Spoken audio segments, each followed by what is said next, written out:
암 진단을 받은 후 가족들에게 이 사실을 어떻게 전해야 할지 몰랐다. 의료 보고서는 식탁 위에 3일 동안 그대로 놓여 있었지만 아무도 나에게 아무것도 묻지 않았다. 4일째가 되어서 병원에서의 후속 진료 때문에 저녁을 준비하지 못했을 때 전화벨이 끊임없이 울리기 시작했다. 병원에서 나왔을 때는 이미 오후 5시 30분이었고 저녁 러시아워가 한창이었다. 한 손에는 진료 파일과 약봉투를, 다른 한 손에는 장본 물건들을 들고 가득 찬 버스에 겨우 몸을 밀어 넣었다. 그때 내 전화가 미친 듯이 울리기 시작했다. 한 젊은 여성이 친절하게도 내 장바구니를 잠시 들어주겠다고 했고 그 덕분에 코트 주머니에서 전화기를 꺼낼 수 있었다.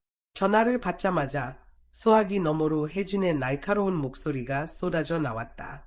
정희씨, 애 아직도 민수를 학교에서 안 데려왔어요. 선생님이 방금 전화했는데 민수 혼자 교실에 남아 울고 있다잖아요.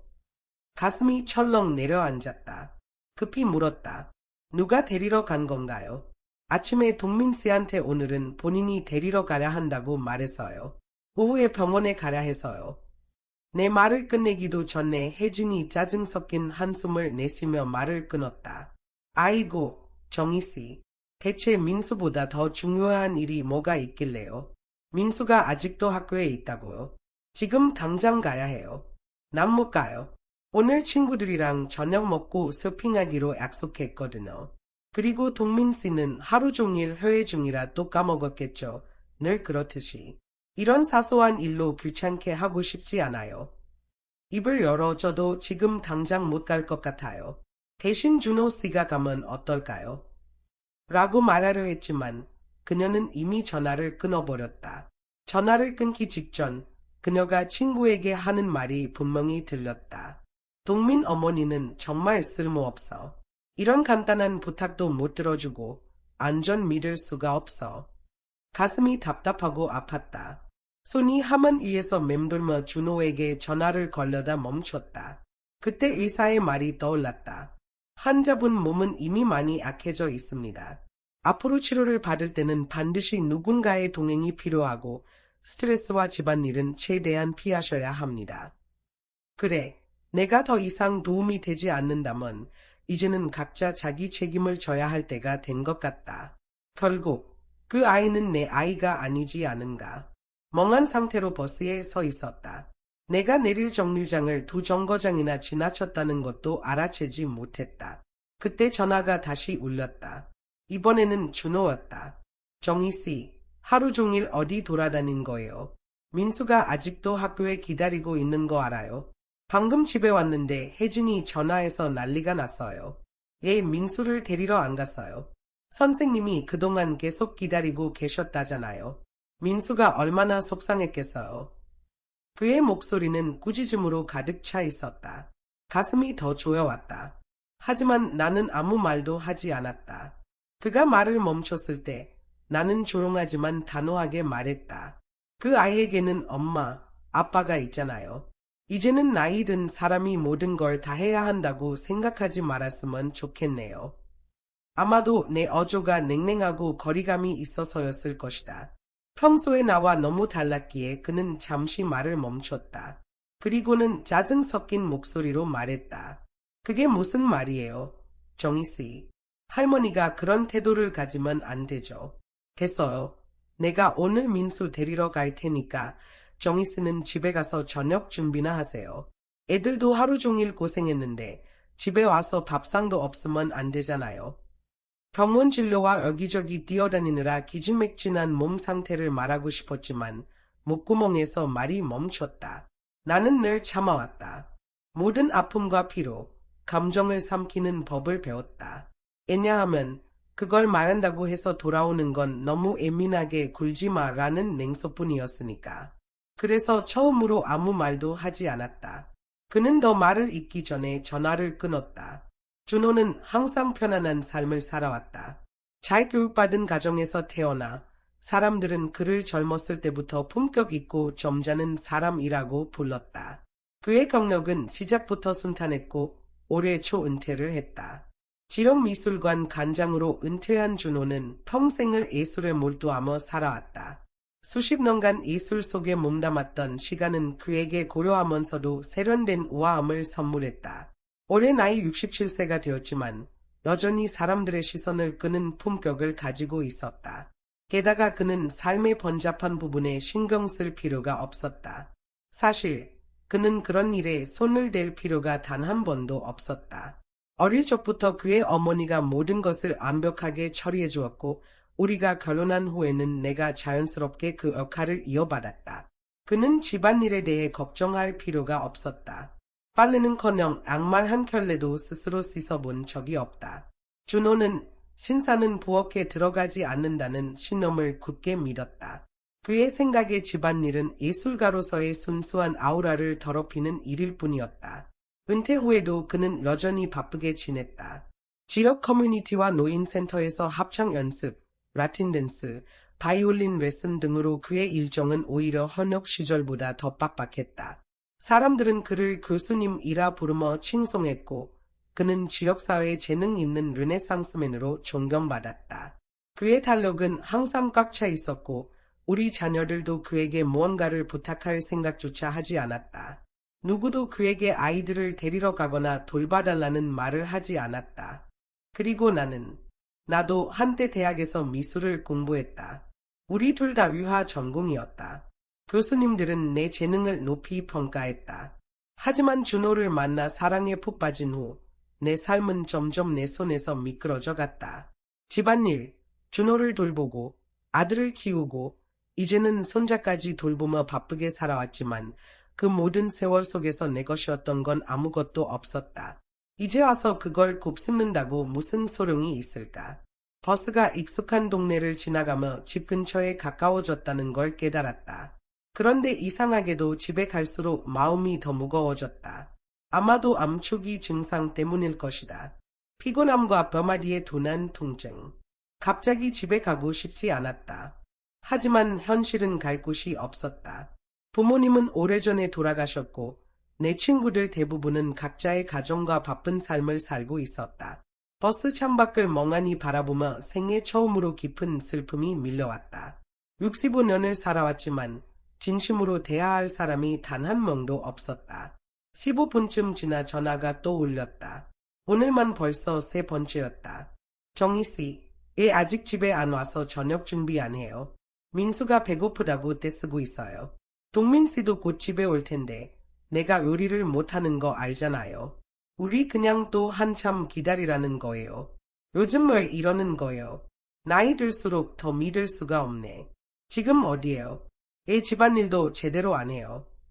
준호의 목소리는 크게 들리지 않았지만 시끄러운 버스 안에서도 그의 말은 하나하나 또렷하게 들렸다. 오래전 그의 목소리는 나를 매료시켰다. 깊고 안정적인 그의 목소리는 다툼 중에도 나를 진정시켜 주곤 했다. 하지만 지금은 그의 말 한마디 한마디가 뺨을 맞는 것처럼 아프게 느껴졌다. 아무리 매력적인 목소리라도 그것이 꾸짖고 깎아내리는 데 쓰일 때는 추악하게 들릴 수 있다는 사실을 깨달았다. 수십 년 동안 내가 그를 통해 보았던 장밋빛 렌즈는 한순간에 산산조각 났다. 나는 감정을 담지 않고 대답했다. 둘이 합쳐 나이가 100살이 넘는데 둘 다 혼자서는 아무것도 못하나요? 내가 내일이라도 죽는다면 굶어 죽을 건가요? 그는 침묵했다. 분명히 충격을 받은 듯했다. 그가 무슨 말을 떠올리기도 전에 나는 전화를 끊었다. 그는 다시 전화하지 않았다. 준호는 자존심도 강하고 성격도 고집스러웠다. 그는 절대 도움을 요청하지 않고 자신의 의견을 굽히지 않는 사람이었다. 그런데 내가 하루에 2번이나 그의 전화를 끊어버렸다. 그의 자존심으로는 감당하기 어려운 일이었을 것이다. 하지만 몇 분 뒤, 이번에는 동민이 전화를 걸어왔다. 오늘 내 전화는 마치 상담 한라인이라도 된 것 같았다. 엄마, 요즘 왜 이래요? 민수도 안 데리러 가고 저녁도 안 하고 이제는 아빠랑 싸우기까지 하고 아빠는 화가 나서 식욕도 잃었다고요. 그냥 평범한 저녁을 보내고 싶은 건데 왜 이렇게까지 하시는 거예요? 엄마도 이제 나이 드셨잖아요. 대체 뭘 증명하려고 하시는 거예요? 그가 말을 마치기도 전에 안나가 전화를 가로챘다. 그녀의 목소리에서도 불만이 가득했다. 엄마, 진짜 요즘 너무 게으른 거 아니에요? 벌써 이렇게 늦었는데 저녁도 안 됐고, 나 배고파 죽겠어요. 우리 다 저녁 먹으러 왔는데, 올리비아가 할머니 스파게티 먹고 싶대요. 빨리 안 오면 또 올 거예요. 나는 아무 말도 하지 않았다. 두 아이가 결혼하고 집을 살 때, 우리 집에서 몇 블록 떨어지지 않은 곳에 집을 산 이유가 떠올랐다. 부모님과 멀리 떨어져 살 수 없다고 했었다. 그 이후로 주말이나 애식 같은 특별한 날이 아니면 거의 매일 저녁을 우리 집에서 먹었다. 나는 민수와 올리비아를 똑같이 돌봤다. 학교에서 데려오고 밥을 먹이고 숙제를 도와줬다. 대부분의 날 나는 올리비아를 유치원에서 데려온 뒤 바로 민수의 초등학교로 가고 장을 본 뒤 집에 와서 온 가족을 위해 저녁을 준비했다. 그것이 우리의 일상이었다. 매일 저녁 시끌벅적한 가족 식사가 이어졌다. 하지만 올리비아의 다른 할머니가 방문한 이후로는 올리비아를 데리러 갈 필요가 없어졌다. 그럼에도 불구하고 지금 무슨 말을 해야 할지 몰랐다. 내가 너무 오랫동안 가족을 위해 헌신한 걸 탓해야 할까? 아니면 스스로 서지 못하는 자녀로 키운 내 탓일까? 잠시 침묵한 뒤 나는 무덤덤하게 대답했다. 너희들, 오늘 저녁은 나 없이 먹어도 돼요. 저녁은 집에 가지 않을 거예요. 그 말을 남기고 나는 휴대폰을 껐다. 마침내 세상이 조용해졌다. 어느새 버스는 내가 내려야 할 정류장을 지나쳐 있었다. 도시에는 어둠이 깔렸고 창밖에는 낯선 거리 풍경이 펼쳐졌다.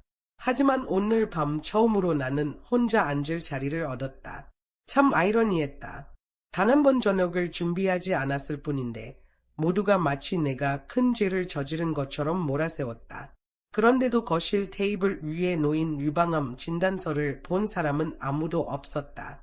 그 서류는 거실 테이블 위에 3일 동안 그대로 있었지만 단 한 사람도 그것에 대해 물어보지 않았다. 매일 그 소파에 앉아 핸드폰을 보거나 TV를 보거나 게임을 하면서 시간을 보내는 사람들이었다. 내가 매일 새 것으로 갈아주는 과일조차도 아무렇지 않게 손을 뻗어 집어먹으면서 바로 옆에 놓인 진단서는 한 번도 눈길을 주지 않았다. 오로지 내 이름이 표지에 인쇄되어 있다는 이유만으로 그것은 그들에게 보이지 않는 존재가 된 걸까? 나는 그 집에서 수십 년을 살며 주고 또 주었지만 나 자신은 결코 진정으로 보이지 않았던 것 같다. 아이들은 늘 이렇게 말했다.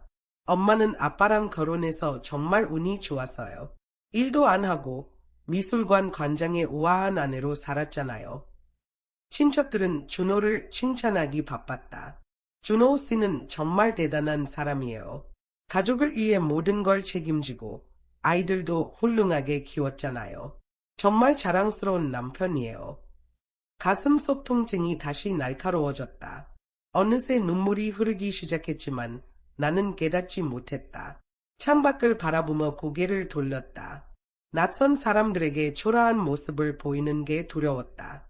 내 나이가 되면 그런 두려움이 더 커진다. 도시의 불빛들이 눈물에 가려져 희미하게 흔들렸다. 멀고 닿을 수 없는 빛들처럼 느껴졌다. 도시 곳곳에 수많은 집들이 불을 밝히고 있었지만 그중 어느 하나도 나에게 속한 빛처럼 느껴지지 않았다. 그때 창문 너머로 창백한 손 하나가 내 시야에 들어왔다. 손에는 휴지가 들려 있었다. 아까 버스에서 내 장바구니를 들어줬던 그 친절한 젊은 여성이었다. 괜찮으세요? 여기 휴지 좀 쓰세요. 그녀는 부드럽게 미소를 지으며 말했다. 창문 쪽 바람이 꽤 차네요. 감기 걸리지 않게 조심하세요. 아, 약봉지를 들고 계신 걸 보고 몸이 안 좋으신가 싶었어요. 나는 휴지를 받아들고 고개를 끄덕이며 작은 목소리로 말했다. 감사합니다. 하지만 눈물을 닦으려 할수록 눈물은 더 쏟아졌다. 마치 내 안에 쌓여있던 모든 것이 한꺼번에 쏟아져 나오는 듯했다. 오랜만에 받은 작은 친절, 그것도 낯선 사람에게서 받은 친절이었지만 내 가족조차 몇 년 동안 보여주지 않았던 그런 따뜻함이었다. 그 순간 내 안에서 무언가가 변했다. 조롱하고 단호한 결심이 생겼다. 사랑이란 구걸해야만 얻을 수 있는 것이라면, 희생으로만 유지해야 하는 집이라면 그건 애초에 내 것이 아니었을지도 모른다. 그렇다면 더 이상 그것을 원하지 않기로 했다. 버스가 종점에 도착하자 다른 승객들은 모두 내렸다. 나도 가방을 챙기며 자리에서 일어섰다. 몸이 불안정하게 흔들렸고 가방을 드는 것도 버거웠다. 젊은 여성이 다시 나를 도와주었다. 내 팔에서 가방의 무게를 덜어주며 자연스럽게 나섰다. 정말 감사해요. 오늘 하루 정말 큰 도움을 받았어요. 나는 진심으로 말했다. 본인도 피곤할 텐데 이렇게 멀리까지 오느라 힘들었을 텐데요. 그녀는 미소를 지으며 손을 내저었다. 아니에요. 저는 사실 병원 인턴이에요. 아까 병원에서 진료받으시는 걸 봤거든요. 그녀는 약간 부끄러운 듯 덧붙였다.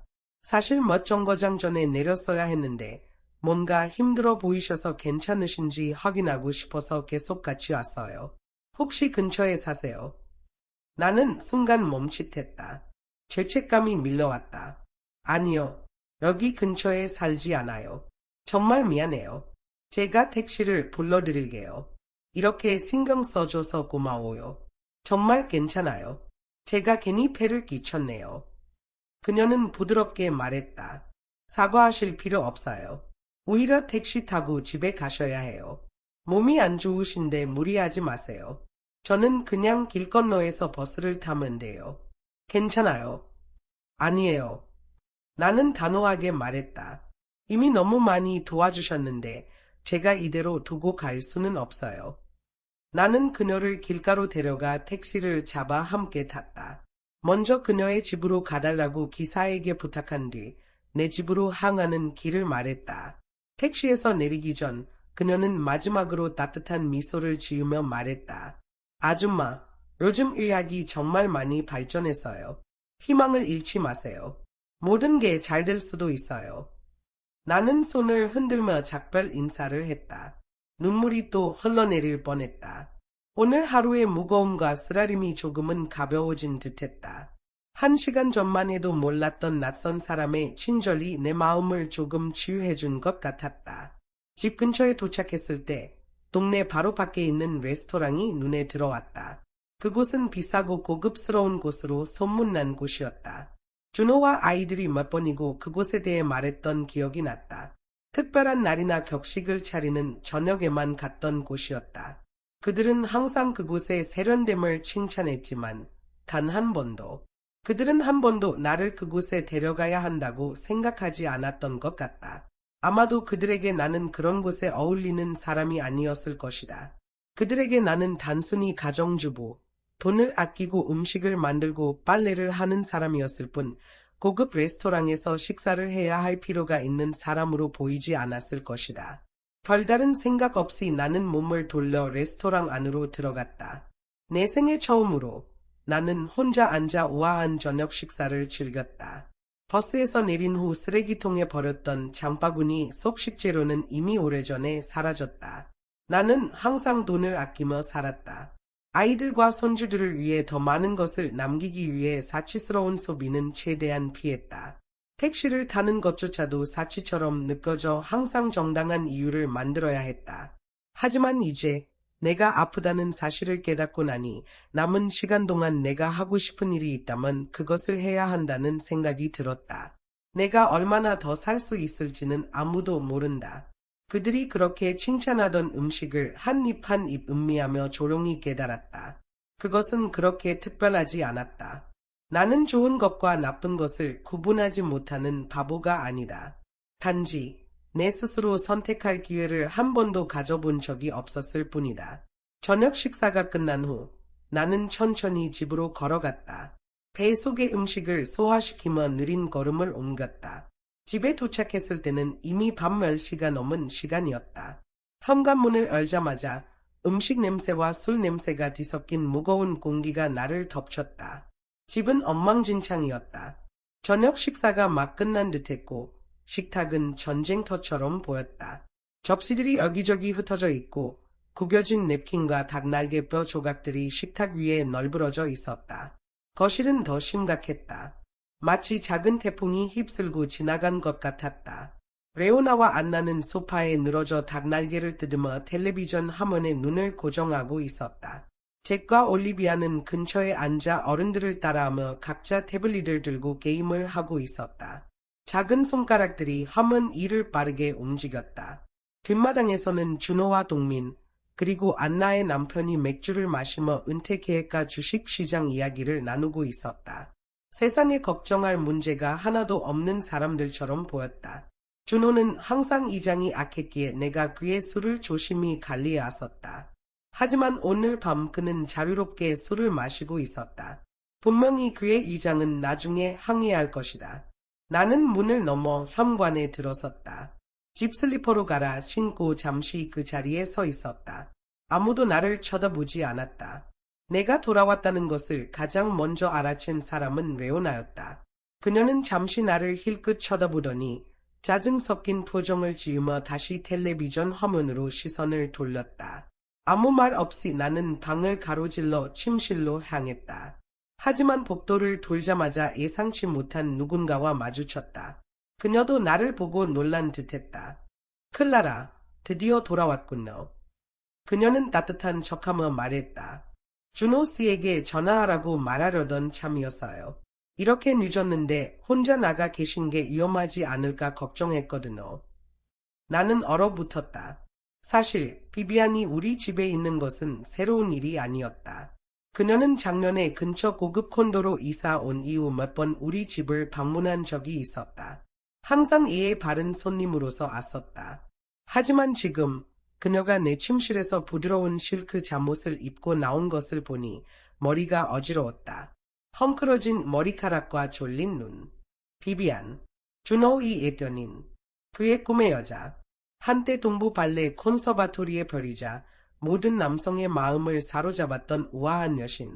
시간은 그녀에게 특히나 간대했던 것 같았다. 그녀는 여전히 자연스럽고 우아한 태도를 유지하고 있었고 세월이 그녀의 아름다움을 조금도 둔하게 만들지 못했다. 그 시절 준호에게는 많은 추종자가 있었지만 그의 마음을 진정으로 사로잡은 사람은 비비안뿐이었다. 그들은 몇 년 동안 얽혀 있었지만 공식적으로 사귀지도 안전히 헤어지지도 않았다. 그러다 졸업 후 그녀는 자신보다 20살 많은 부동산 재벌과 결혼하며 해외로 떠났다. 그때 나는 비집고 들어갈 틈을 찾았다. 비비안이 사라진 틈을 타 조금씩 거리를 좁혔고 마침내 준호의 아내가 되었다. 물론 준호는 나에게 대단한 로맨스를 약속하지 않았다. 대신 결혼 조건을 명확히 했다. 내가 이를 완전히 포기하고 그의 예술적 추구를 집에서 전적으로 지원해야 한다는 것이었다. 나는 그 조건을 충실히 따랐다. 해마다 나는 내 몫을 다했다고 믿었다. 나는 비비안과의 장이 오래전에 끝났다고 믿었다.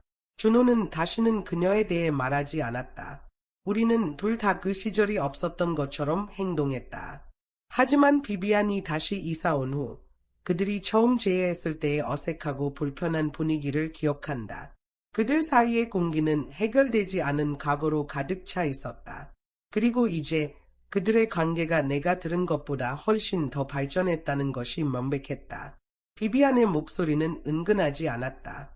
그녀의 말은 집안 전체에 울려 퍼졌고 모든 시선을 우리 쪽으로 끌었다. 동민이 나를 보고 반갑게 말했다. 엄마, 이제 오셨어요. 이렇게 늦게까지 어디 계셨어요? 전화도 몇 번이나 했는데 받지도 않고. 그는 소파 쪽을 향해 외쳤다. 다행히 안나가 빠르게 멕시칸 음식을 시켜서 저녁을 먹었어요. 이제 엄마가 식탁 치우고 설거지하고 바닥도 닦아주시면 되겠네요. 사이는 맥주병을 흔들며 농담처럼 말했다. 클라라, 팝콘이나 치즈 플래터라도 좀 준비해 주시죠. 준호 씨 오늘 기분 좋아 보이시던데 한 잔 더 하셔야죠. 내가 입을 열기도 전에 비비안이 급히 끼어들었다. 클라라, 화내지 마세요. 제가 선을 넘으려던 건 아니에요. 그냥 좀 어지러워서 밖이 너무 시끄럽더라고요. 준호 씨가 잠시 당신 방에서 쉬라고 하셨어요. 아이들은 거실에 있었고요. 정말 그런 뜻은 아니었어요. 준호는 그녀의 말을 듣자마자 술잔을 내려놓고 서둘러 다가왔다. 비비안, 이제 좀 괜찮아졌어요. 그는 걱정스러운 눈길로 그녀를 바라보며 물었다. 그리고 나서야 나를 보며 한마디를 던졌다. 그의 목소리는 얼음처럼 차가웠다. 손님을 대접하는 법을 잊었나요? 클라라. 지금 멋인지도 모르나요? 완전히 무책임한 행동이에요. 나는 고개를 들고 그를 바라보았다. 입가에 쓴웃음이 번졌다.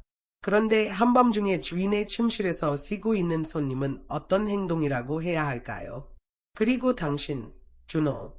은퇴한 미술관 관장이자 우아함의 대명사. 당신 부인을 집에 두고 다른 여자를 침실로 데려오는 행동은 뭐라고 부를 수 있을까요? 그의 얼굴이 순식간에 어두워졌다. 드라마를 만들지 말아요. 이건 완전히 터무니없는 비난이에요. 비비안의 얼굴이 붉어졌다. 그녀는 명백히 불편해 보였고 준호의 소매를 살짝 잡아당기며 속삭였다. 준호, 그만해요. 제 잘못이에요. 클라라가 이렇게 화가 날 줄 알았다면 절대 그 방을 사용하지 않았을 거예요. 하지만 내 가슴은 이미 타오르고 있었고 얕은 숨결 속에 분노가 차올랐다. 더 이상 아무 말도 듣고 싶지 않았다. 나는 대꾸도 하지 않고 침실로 향했다. 방 안의 긴장은 갑자기 숨막힐 듯 짙어졌다. 누구도 한마디 하지 않았다. 안나는 급히 나를 따라와 내 팔을 붙잡았다. 엄마, 왜 이러세요? 안나는 짜증 섞인 목소리로 말했다. 엄마, 너무 심하게 구는 거 아니에요. 비비안은 그냥 몸이 좀 안 좋았던 것뿐이에요. 감기에 걸린 것 같아서 아빠가 저녁이라도 같이 하자고 초대한 거라고요. 엄마가 오늘 좀 잘못하신 거예요. 아빠가 몇 마디 했다고 뭐 그렇게까지 화를 내요. 잭은 학교에 갇혀 있었고 당연히 우리가 걱정했죠. 가족은 서로를 돌봐야 하는 거 아닌가요? 옆에서 다니엘도 고개를 끄덕이며 한 발 다가섰다. 그의 목소리는 조금 부드러워졌다. 안나 말이 맞아요. 엄마. 엄마는 하루 종일 집에 계셨으니까 밖에서 얼마나 힘든지 잘 모르실 거예요. 그런데 집에 왔는데 저녁도 준비 안 돼 있으면 짜증날 수밖에 없잖아요. 우리가 조금 심하게 말했을 수도 있지만 너무 기분 나빠하지 마세요. 나는 이 아이들, 내 자식들을 바라보았다. 하지만 내 안에는 차가운 공허함만이 깊게 자리 잡았다. 나를 걱정하는 말은 한마디도 없었다.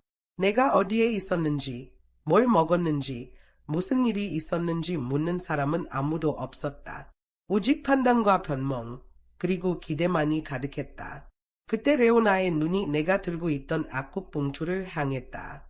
그녀는 비웃는 미소를 지으며 말했다. 정말 그래요, 클라라. 잭은 아까 배가 고파서 울 것 같았어요. 아직 어린데 밥을 못 먹어서 무슨 일이 생기면 어쩌려고 그래요. 그녀는 내가 들고 있는 쇼핑백을 가리키며 냉소적으로 말했다. 오늘도 보약 같은 거 잔뜩 사느라 여유로운 하루를 보낸 것 같네요. 제가 몇 번이나 말했잖아요. 그런 건 다 사기라고요. 돈 낭비하지 말고 차라리 잭이나 올리비아한테 선물이라도 사세요. 적어도 애들은 그걸 즐길 거잖아요. 그녀는 작게 웃으며 덧붙였다. 엄마가 정말 할 일이 없으시면 비비안처럼 우아하게 옷이라도 입고 다니세요. 적어도 비비안은 제임스 옆에 서 있어도 어울리잖아요. 내 얼굴은 돌처럼 굳었다. 다니엘은 상황의 긴장을 감지하고는 빠르게 레오나의 소매를 잡아당겼다. 레오나, 그만해. 너 술 너무 많이 마셨잖아. 그리고 참고로 우리 엄마는 항상 절약하시잖아. 엄마가 자기 자신한테 돈 쓰는 거 거의 본 적도 없는데. 그는 나를 향해 돌아서며 말했다. 엄마, 늦었으니까 설거지는 내일 해요. 대신 애들 재워주세요. 올리비아가 오늘 밤 엄마랑 자고 싶대요. 나는 천천히 그들의 얼굴을 하나씩 바라봤다. 너무나 익숙한 얼굴들이었지만 내 안에는 차갑고 깊은 피로감만이 남아있었다. 따뜻함은커녕 나를 진심으로 걱정하는 흔적조차 없었다. 그들은 나에게 일을 시키고 꾸짖고 이용하는 데만 급급했다. 하지만 내가 괜찮은지, 뭘 먹었는지, 왜 이렇게 늦었는지 묻는 사람은 단 한 명도 없었다. 이 가족이라는 이름의 애정은 오늘 버스에서 만난 낯선 사람의 친절에도 미치지 못했다. 때로는 분노가 아니라 무감각이 모든 것을 지배한다. 나는 마침내 입을 열었다. 목소리는 차분하고 고요했지만 한마디 한마디가 돌처럼 무겁게 떨어졌다. 여러분께 정식으로 말씀드릴 게 있어요. 여러분은 이제 다 성인이에요. 각자 자기 삶과 가족이 있잖아요. 이제부터는 스스로 알아서 하세요. 오늘부로 저는 여러분의 무료 가정부가 아니에요. 방 안에 충격적인 침묵이 흘렀다. 나는 계속해서 말했다. 학교 픽업. 이제 없어요. 저녁 준비. 알아서 하세요. 집안일. 당연히 스스로 하세요. 그리고 누구든지 불쌍하고 연약한 친구를 돌보고 싶어지면 마음껏 하세요. 저는 상관하지 않을 테니까요. 하지만 저에 대해서는 걱정하지 마세요. 저도 여러분에게 아무것도 바라지 않을 거니까요. 내 말이 끝나자 방 안은 얼어붙은 듯 조용해졌다. 모두가 불안한 눈빛으로 서로를 쳐다보았다. 엄마, 그게 무슨 말씀이세요? 다니엘이 처음으로 입을 열었다. 그의 목소리에는 믿기지 않는다는 기색이 가득했다. 우리는 다 풀타임으로 일하고 있어요. 엄마가 없으면 애들 학교도 못 데리러 갈걸 너. 안나도 바로 끼어들었다. 맞아요. 우리는 6시나 그 이후에야 퇴근하는데 집에 와서 저녁까지 준비하라고. 그럼 우리 보고 굶으라는 거예요.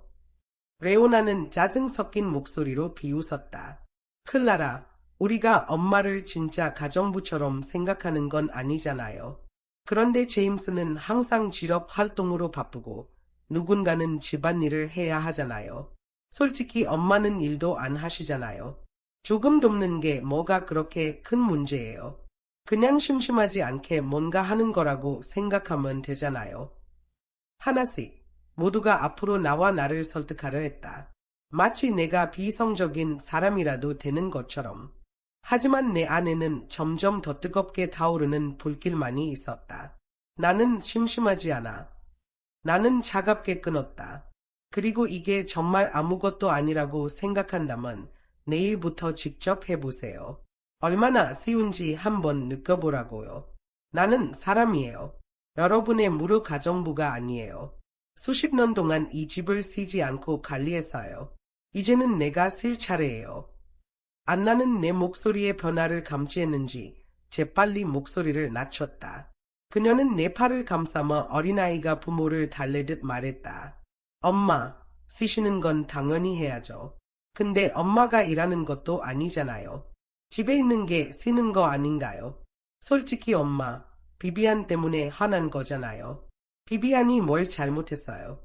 우리도 달력이 있었잖아요. 엄마 친구였던 사람이 아프다는데 아빠가 도와준 게 그렇게 큰 잘못인가요? 그녀가 말을 이어갈수록 내 가슴은 점점 더 답답해졌다. 갈비뼈 아래에서 느껴지던 둔한 통증이 다시 타오르기 시작했다. 나는 그녀의 팔을 조용히 떼어내고 그녀를 똑바로 바라보았다. 내 목소리는 차분했지만 단호하고 날카로웠다. 첫째, 집에 있는 게 쉰다는 뜻은 아니야. 믿기지 않으면 내일부터 집안일을 돌아가면서 해봐. 그리고 얼마나 쉬운지 직접 느껴봐. 둘째, 비비안은 내 아빠의 손님이지 내 손님이 아니야. 그들 사이에서 무슨 일이 있는지는 내가 말할 부분이 아니지만 너희가 진실을 직면하기 싫어서 나를 이용하지 마. 내 말투 속 단호한 날이 그들에게는 생소했을 것이다. 방 안은 다시 죽은 듯 고요해졌다. 공기마저 무겁게 느껴졌다. 그때 비비안이 앞으로 나섰다. 그녀는 섬세한 손가락으로 눈가를 닦으며 약간 떨리는 목소리로 말했다. 클라라, 정말 죄송해요. 모든 게 제 잘못이에요. 절대 당신과 준호 씨 사이를 방해하려던 건 아니었어요. 오늘 너무 오래 머물렀네요. 이제 가야 할 것 같아요. 그녀는 누구의 대답도 기다리지 않고 급히 현관으로 향했다. 그녀는 신발을 신으며 가능한 빨리 사라지고 싶어 하는 듯했다. 아이들은 당황한 채 그녀를 따라갔고 중얼거리며 사과와 위로의 말을 던졌다. 문이 닫히기도 전에 식탁에서 날카로운 소리가 들렸다. 준호가 식탁 위를 세게 내려쳤다. 접시들이 흔들렸다. 이제 그만해, 클라라. 그의 목소리는 방 안을 울렸다. 오늘 낮부터 이상하게 굴더니 집에 늦게 들어온 것도 모자라서 이제는 싸움까지 걸고 있잖아. 솔직히 말해봐. 이게 정말 저녁 때문이야? 아니면 내가 비비안을 챙긴 게 그렇게 못마땅한 거야? 왜 자꾸 과거를 들춰내는 거냐고. 나이가 들수록 마음이 넓어진다는데 당신은 해가 갈수록 마음이 좁아지고 있어. 언제 이렇게 속 좁아졌지? 그 말을 끝으로 준호는 코트와 휴대폰을 집어들고는 뒤도 돌아보지 않고 문을 박차고 나갔다. 다들 내가 나이 들면서 속 좁아졌다고 하니 좋아. 끝까지 속 좁게 굴어주지. 나는 침실로 돌아가 짐을 싸기 시작했다. 단순히 하룻밤을 위한 것도 그 침대에서 벗어나기 위한 것도 아니었다. 나는 이 집을 영원히 떠나기로 결심했다. 이 지붕 아래에서 단 하루도 더 머물고 싶지 않았다. 게다가 의사도 분명히 말했다. 내가 지금 필요한 건 평화이지 스트레스가 아니라고. 그런데 집에 들어온 지 채 30분도 되지 않아 가슴이 답답해지고 숨이 가빠졌다. 준호가 집을 나간 지 얼마 되지 않아 아이들이 돌아왔다. 그들은 이번 일도 그냥 또 한 번의 감정적인 폭발로 생각했을 것이다. 복도에서 들리는 그들의 목소리는 부드럽게 상황을 무마하려는 말들로 가득했다. 엄마, 아빠는 그냥 비비안을 데려다주는 중이에요. 늦었으니까 혼자 두면 안 되잖아요. 그래요, 엄마. 비비안이 우아하고 잘 꾸민 건 맞지만 만약 아빠랑 뭔가가 있었다면 그건 이미 오래전에 일어났겠죠. 지금은 아니에요. 맞아요. 아빠가 벌써 67인데 이제 와서 뭘 어쩌겠어요. 엄마, 오늘 밤은 우리가 아이들 씻겼으니까 그냥 쉬세요. 내일 아침에는 평소처럼 아침 준비하고 아이들 학교 데려다 주시면 돼요. 그들의 말은 하나로 뭉쳐져 흐릿한 웅얼거림처럼 들렸다. 합리화와 변명, 그리고 이를 나누는 말들 뿐이었다. 그들의 말 한마디 한마디가 공기를 더 무겁게 만들 뿐이었다. 나는 아무 말 없이 침실 문을 닫았다. 짐을 싸는 데는 오래 걸리지 않았다. 필요한 건 몇 벌의 옷, 몇 개의 액세서리, 중요한 서류, 그리고 충전기 정도였다. 이 집에서 수십 년을 살았는데 가져갈 만한 것이 이렇게 적다는 사실이 웃기게 느껴졌다. 부모님이 남겨주신 두 채의 임대주택은 항상 내 명의로 되어 있었다. 월세는 내게 들어왔고 여기에 몇십 년 동안 알뜰히 모아둔 돈까지 더하면 내 힘으로 충분히 편안하게 살 수 있었다. 원래는 내가 80살이 되면 이 재산을 아이들에게 물려줄 계획이었다. 하지만 아직 그렇게 하지 않은 게 얼마나 다행인지 모른다. 아직도 내가 의지할 수 있는 무언가가 남아 있었으니까. 나는 캐리어를 끌고 침실을 나왔다. 안나의 가족은 이미 떠났고 다니엘은 욕실에서 잭을 씻기고 있었다. 아무도 내가 나가는 걸 눈치채지 못했다. 하지만 신경 쓰지 않았다. 작별 인사도 하지 않았다. 나는 문을 열고 나가면서 뒤돌아보지 않았다. 밤 공기가 조용한 위안처럼 나를 감쌌다. 하지만 잠시 멈춰섰다. 다음에 어디로 가야 할지 몰랐다. 그들은 항상 내가 세상을 모른다고 말했다. 이제야말로 세상을 볼 때가 온 것 같았다. 그리고 만약 이 병이 정말로 치료되지 않는다면 내 삶을 부엌이나 세탁실에서 끝낼 생각은 없었다. 의사는 방사선 치료가 다음 주부터 시작될 거라고 했다. 그러니 며칠은 자유롭게 쓸 수 있었다. 왜 이 시간을 낭비해야 할까?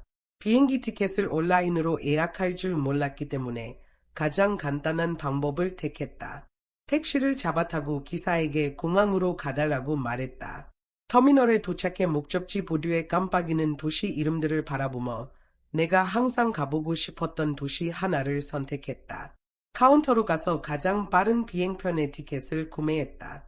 탑승 전에 잠시 망설이다가 가족들에게 메시지를 보냈다. 경찰에 신고하지 않도록 최소한의 정보만 남겼다. 여행을 떠납니다. 연락하지 마세요. 그 후 나는 휴대폰을 껐다. 이른 새벽 비행은 짧고 순조로웠다. 바퀴가 땅에 닿았을 때 하늘은 아직 어두웠다.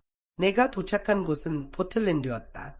여행 영상에서 본 적이 있는 도시, 장미의 도시라 불리는 서부 해안의 식물학적 낙원.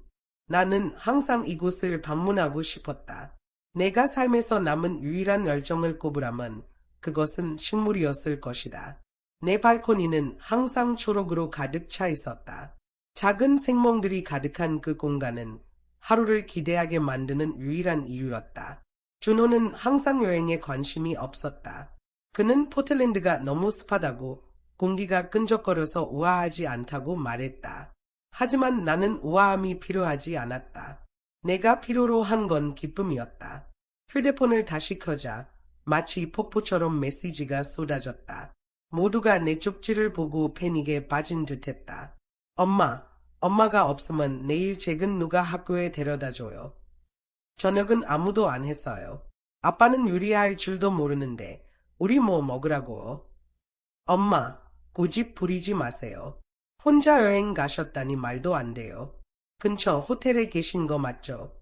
아침이면 돌아오실 거잖아요. 엄마는 앱도 제대로 못 쓰시잖아요. 가족도 근처에 없는데 사기라도 당하면 어쩌려고요. 길이라도 잃으면요. 메시지를 읽을수록 내 눈썹은 점점 더 찌푸려졌다.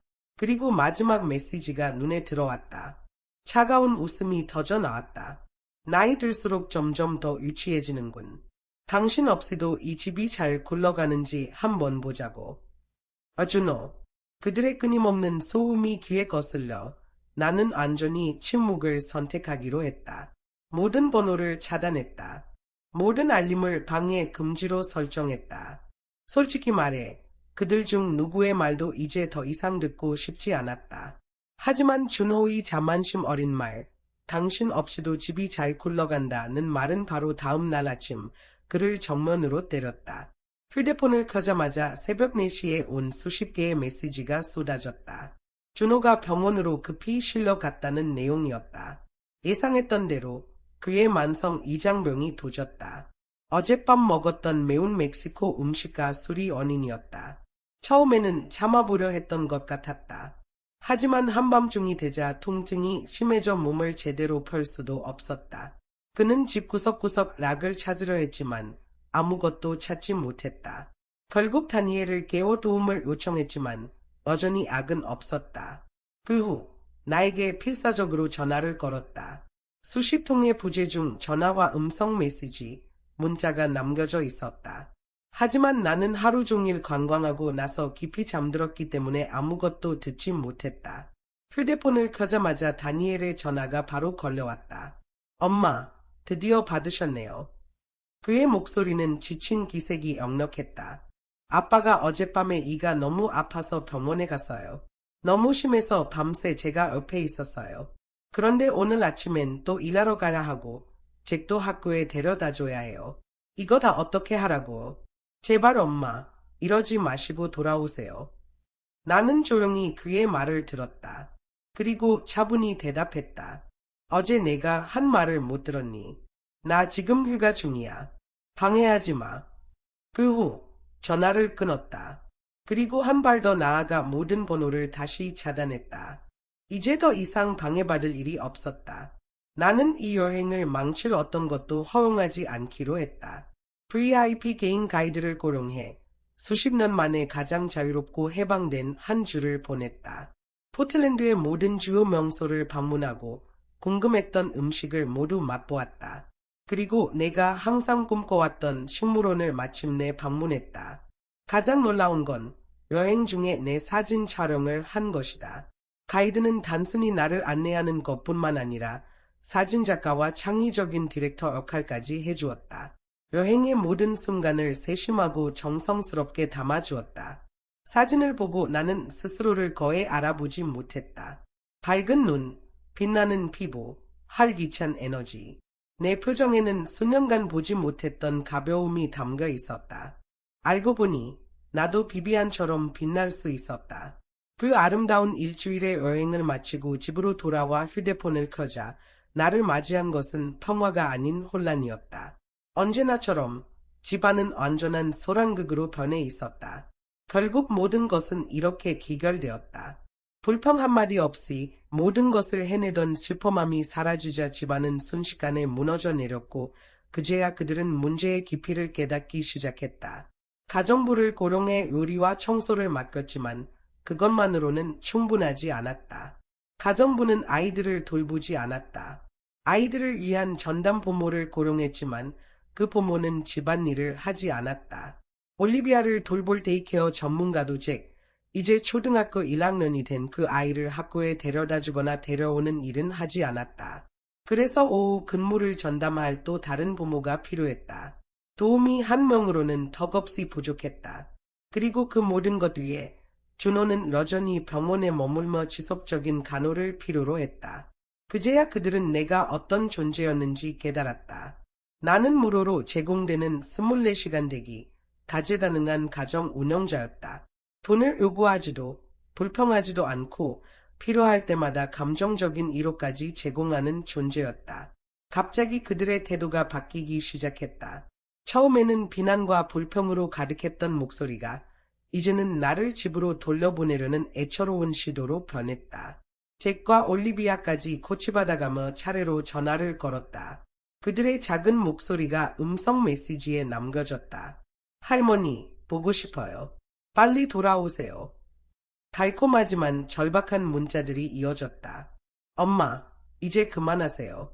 제발 집으로 돌아오세요. 우리 정말 엄마가 필요해요. 새벽 3시, 다니엘에게서 마지막 메시지가 도착했다. 날 것 그대로의 무너진 목소리였다. 엄마, 정말 더는 못하겠어요. 비행기에서 내렸지만 나는 곧장 집으로 가지 않았다. 택시에 앉아 익숙한 길들이 스쳐 지나가는 것을 바라보며 집으로 돌아가는 기분이 어떨지 생각했다. 하지만 뭐까지는 마무리해야 할 일이 있었다. 동네에 도착했을 때 광장에 작은 무대가 설치된 것이 눈에 들어왔다. 아마 지력 행사가 열리고 있는 것 같았다. 무심코 그쪽을 바라보다가 두 개의 익숙한 실루엣이 눈에 들어왔다. 준호와 비비안이었다. 준호는 맞춤 제작된 검은 정장을 입고 있었고 비비안은 붉은 드레스를 입고 있었다. 두 사람은 조명 아래에서 격렬한 탱고를 추고 있었다. 그들의 스텝은 날카롭고 유려했으며 완벽하게 호흡이 맞았다. 그들의 눈은 서로에게 고정되어 있었고 미묘한 긴장감과 말로 표현할 수 없는 전율이 흐르고 있었다. 그들의 모든 회전, 모든 동작, 모든 시선은 마치 속삭이는 고백처럼 느껴졌다. 말이 아닌 움직임으로 전해지는 이야기 같았다. 나는 조용히 그들을 바라보았다. 화가 나지는 않았다. 다만 가슴 깊은 곳에서 희미한 공허함이 올라왔다. 그들은 항상 어떤 방식으로든 한 쌍으로 어울리는 사람들이었다. 나는 절대 그들과 경쟁할 수 없었다. 한때 나는 자신을 속이며 그들의 이야기 속에 내가 끼어들 수 있는 틈이 있다고 착각했었다. 비비안이 멀리 떠나 있던 동안 그것이 운명이라고 믿으려 했었다. 하지만 진실은 명백했다. 내 것이 아닌 것을 아무리 꼭 쥐고 있어도 결국에는 대가를 치르게 된다는 것을. 음악이 멈췄고 관중들은 박수갈채를 보냈다. 준호는 관중 속 얼굴들을 스캔하더니 나를 발견하고는 얼어붙었다. 잠시 동안 우리는 서로를 바라보며 멈춰 있었다. 나는 고개를 숙이고 아무 말도 하지 않은 채 조용히 돌아섰다. 캐리어 바퀴 소리가 부드럽게 뒤를 따랐다. 얼마 가지 않아 뒤에서 발걸음 소리가 들렸다. 준호가 따라오고 있었다. 그는 아무 말 없이 내 손에서 캐리어 손잡이를 가져갔고 앞서 걸었다. 우리는 말없이 집으로 걸어갔다. 집에 도착했을 때 그는 문 앞에서 멈춰 조용히 말했다. 클라라, 돌아와줘서 고마워. 나는 잠시 망설이다가 천천히 그를 따라 집 안으로 들어갔다. 집은 예상보다 깔끔했다. 누군가 청소 서비스를 불러 집을 정리한 것이 분명했다. 하지만 내가 아끼던 화분들은 다른 이야기를 하고 있었다. 대부분의 식물들이 방치된 채 시들어 있었다. 일주일간의 무관심에 짓눌린 모습이었다. 나는 소파에 앉아 이제야 해야 할 대화를 나눌 준비를 했다. 하지만 내가 입을 열려는 순간 현관문이 열렸다. 비비안이 환하게 웃으며 들어왔다. 그녀의 구두 굽소리가 바닥을 경쾌하게 울렸다. 그녀는 활기차고 자신감 넘쳤으며 마치 세상이 자신의 것인 듯한 미소를 짓고 있었다. 준호, 얘 기다리지 않았어요. 비비안의 목소리가 부드럽게 흘러나왔다. 살짝 놀란 듯한 가벼운 불만이 섞여 있었다. 그녀는 나를 보자마자 표정이 흔들렸다. 그녀의 시선이 내 옆에 놓인 캐리어로 향했고 그녀의 손이 본능적으로 들고 있던 집 열쇠를 뒤로 숨겼다. 클라라, 돌아오셨군요. 그녀는 억지 미소를 지으며 어색함을 감추려 했다. 예, 미리 말씀 안 하셨어요. 우리가 마중 나갔을 텐데. 그녀는 내 옆에 앉으며 예의 바른 미소를 유지한 채 말을 이어갔다. 아, 말씀드리려고 했는데요. 준호 씨가 며칠 전에 퇴원했어요. 집이 엉망이라 다니엘과 안나가 임시 청소부가 제대로 일을 못할까 걱정했어요. 아이들과 준호 씨를 돌볼 사람이 없을까 봐 제가 며칠 동안 여기 머물렀어요. 걱정 마세요. 손님 방에서 지냈으니까요. 나는 고개를 끄덕이며 아무 대답도 하지 않았다. 비비안은 계속해서 말을 이어갔다. 그녀의 목소리는 평소처럼 부드럽지만 어딘가 지나치게 자연스러워 보였다. 사실 준호 씨가 풀타임 가정부를 고용하는 걸 꺼리지 않았다면 이런 일은 전혀 없었을 거예요. 이런 건 다 애주를 줄 수 있는 일이잖아요. 클라라 씨가 모든 걸 혼자 하느라 그렇게 힘들 필요는 없었을 텐데요. 그 부분은 나도 잘 알고 있었다. 준호는 항상 고집스러웠다. 그의 수입에도 불구하고 애부인을 집안에 들이는 걸 절대 허락하지 않았다. 수년 동안 우리는 한 번도 상주 가정부를 고용한 적이 없었다. 하지만 나는 과거의 습관을 되풀이하거나 사소한 대화를 나누기 위해 돌아온 게 아니었다. 이제 내 시간은 소중했다. 나는 더 이상 그것을 낭비할 생각이 없었다. 나는 준호를 바라보며 그의 시선을 붙잡았다. 그의 눈에도 나를 향한 무언가 읽을 수 없는 감정이 스쳐갔다. 나는 서두르지 않았다. 핵심부터 바로 꺼냈다. 준호 씨. 나는 차분히 말했다. 이혼하고 싶어요. 그의 표정이 즉시 변했다. 당황함과 두려움, 그리고 내가 거의 본 적 없는 무력함이 그의 얼굴을 스쳤다. 하지만 그것은 잠깐이었다. 그는 곧 다시 자신을 추슬렀고 항상 걸치고 있는 차가운 가면을 다시 썼다. 클라라, 농담하지 마요. 그는 낮은 목소리로 말했다. 이 나이에 이런 농담은 적절하지 않아요. 농담 아니에요. 나는 단호히 말했다. 지난 일주일 동안 이 일에 대해 진지하게 생각했어요. 우리 둘 모두에게 가장 솔직한 해방일지도 몰라요. 그의 얼굴이 어두워졌다. 이 모든 게 그 저녁 식사 때문인가요? 그렇게 말할 수도 있죠. 나는 잠시 멈췄다가 말했다. 하지만 단지 한 번의 저녁 식사 때문만은 아니에요. 그 이후에 계속될 모든 저녁 식사 때문이에요. 난 더 이상 내 인생을 부엌에서 살고 싶지 않아요. 남은 시간 동안 하고 싶은 일이 있어요. 그의 가슴이 천천히 통제된 분노로 오르내렸다. 그러나 그 순간 현관문이 갑자기 열렸다. 할머니, 나나. 잭과 올리비아가 환호하며 달려왔다. 나는 본능적으로 두 아이를 꼭 끌어안았다. 무슨 일이 있었든 내가 이 아이들을 키운 것은 변하지 않았다. 아무리 거리감이 생겼어도 나는 여전히 그리웠다. 하지만 그 따뜻한 순간도 오래가지 못했다. 아이들은 소파에 앉아있는 비비안을 보자마자 내 품에서 빠져나가 그녀에게 달려갔다. 요정 할머니. 그들은 그녀 주위에 모여 앉아 흥분된 목소리로 이야기들을 쏟아냈다. 아이들은 비비안의 무릎에 기대어 웃고 떠들며 하루 동안 있었던 이야기를 쏟아냈다. 그 장면은 조용히 그러나 깊이 가슴을 찔렀다. 몇 초 뒤 다니엘과 안나가 들어왔다. 그들은 나를 보자마자 급히 다가와 나를 껴안았다. 엄마, 드디어 오셨네요. 정말 좋아 보이세요. 여행이 정말 좋으셨나 봐요. 엄마 없이는 정말 엉망이었어요. 돌아와 주셔서 정말 다행이에요. 솔직히 우리가 고용한 청소부는 별로였어요. 그냥 그만두게 하는 게 나을 것 같아요. 맞아요, 엄마. 비비안이 지난 며칠 동안 정말 많이 도와줬어요. 병원과 집을 오가면서 말이에요. 그녀가 없었으면 정말 어떻게 했을지 모르겠어요. 비비안은 약간 어색한 미소를 지으며 고개를 끄덕였다. 하지만 그 순간 준호가 갑자기 테이블 위에 있던 유리잔을 세게 내려놓았다. 날카로운 소리가 거실에 울려 퍼졌다. 그만.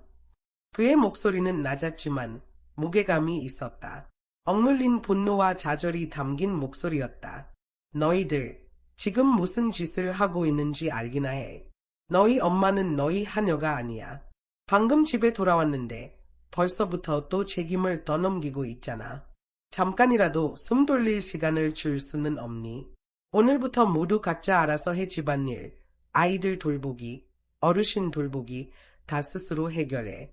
무슨 일이 생길 때마다 엄마에게 떠넘기는 걸 이제 그만해. 준호의 폭발적인 말에 다니엘과 안나는 완전히 침묵했다. 나조차도 잠시 멈칫했다. 평생 내 뒤에서 조용히 서 있던 그가 내 편에서 목소리를 높이는 모습은 처음이었다. 하지만 나는 오래 생각할 시간이 없었다. 미안하지만 나는 차분히 말했다. 나는 더 이상 집안일을 책임지지 않을 거야. 이제부터는 너희가 스스로 해결해야 해. 그리고 나는 준호를 바라보며 말했다. 다른 일이 없다면 내일 아침 9시에 변호사 사무실로 가서 서류에 서명하자. 준호의 얼굴이 창백해졌다. 정말 이걸 진행할 거야? 그는 낮고 굳은 목소리로 물었다. 다니엘과 안나는 아까의 꾸지람으로 이미 충격을 받은 상태였는데 이번에는 더 큰 충격을 받은 듯했다.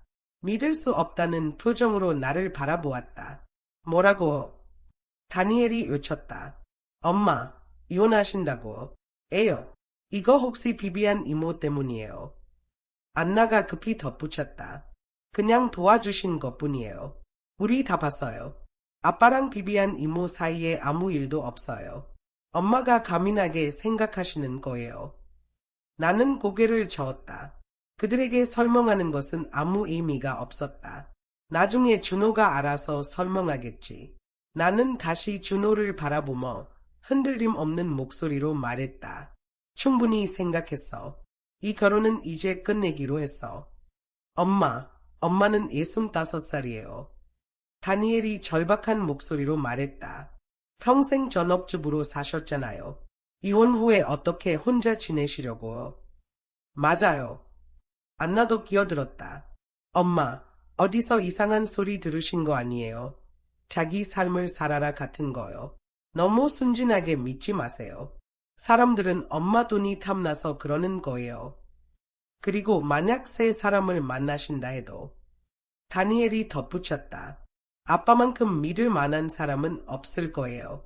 처음엔 다들 달콤하게 굴겠지만 결국엔 엄마가 그 사람을 돌보는 간병인이 될 뿐이에요. 그들의 말은 점점 커지고 감정적으로 변했다. 하지만 내가 느낀 것은 오직 피로감뿐이었다. 너희 의견을 듣고자 한 게 아니야. 나는 날카롭게 끊었다. 이혼은 나와 너희 아빠 사이의 문제야. 너희가 끼어들 일이 아니야. 그리고 참고로 말하자면 나는 무력하지 않아. 수십 년 동안 이 가정을 위해 헌신해서 법적으로 나는 모든 재산의 절반을 가질 권리가 있어. 부모님께 물려받은 두 채의 집과 유산도 있고 그걸로 충분히 편안하게 살 수 있어. 너희 걱정은 필요 없어. 그 말에 그들은 입을 다물었다. 순식간에 충격에 빠진 표정이었다. 내가 오래전부터 이 모든 것을 계획해왔다는 사실을 전혀 몰랐던 듯했다. 나는 다시 준호를 바라보았다. 아직도 내가 마음을 바꿀 거라고 생각해. 아직도 이걸 받아들이기 싫어.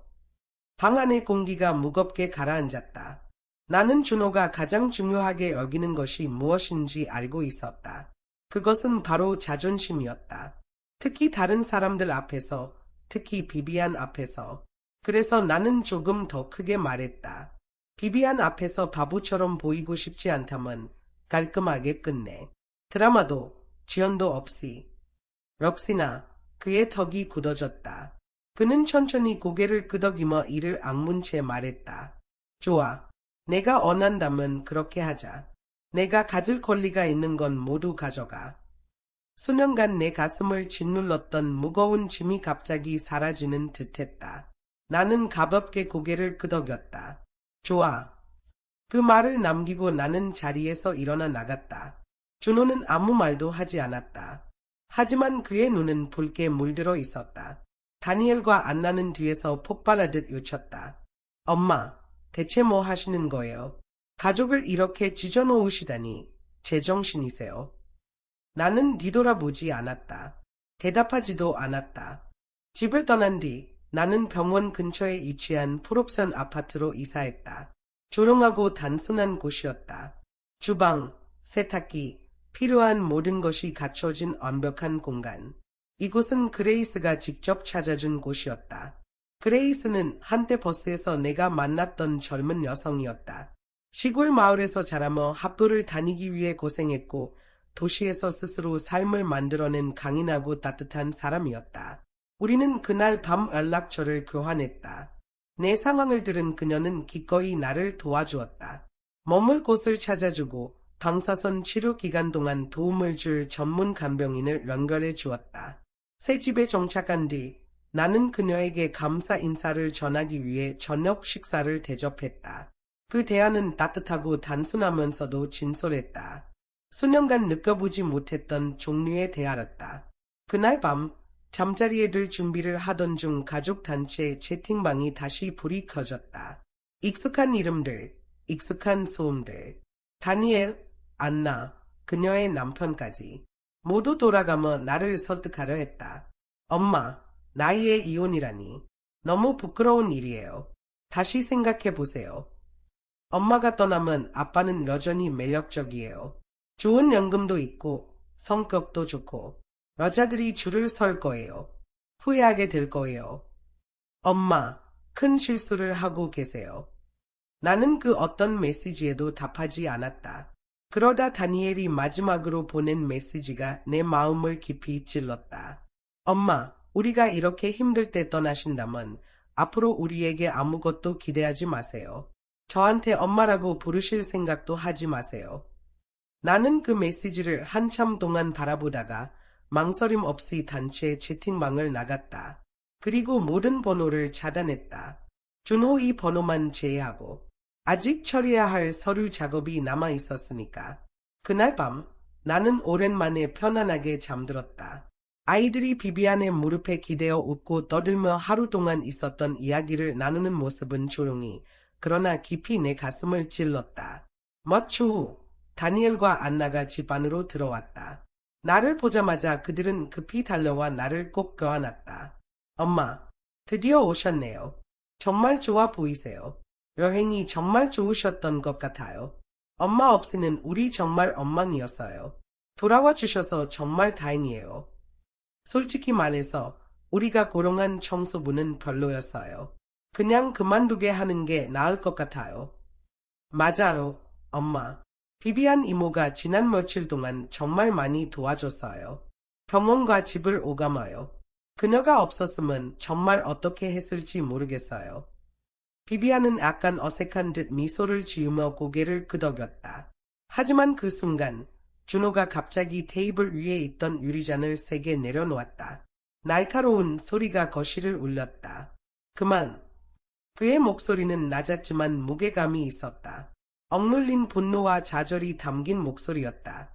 너희들 지금 무슨 짓을 하고 있는지 알기나 해. 너희 엄마는 너희 하녀가 아니야. 방금 집에 돌아왔는데 벌써부터 또 책임을 떠넘기고 있잖아. 잠깐이라도 숨 돌릴 시간을 줄 수는 없니? 오늘부터 모두 각자 알아서 해 집안일, 아이들 돌보기, 어르신 돌보기 다 스스로 해결해. 무슨 일이 생길 때마다 엄마에게 떠넘기는 걸 이제 그만해.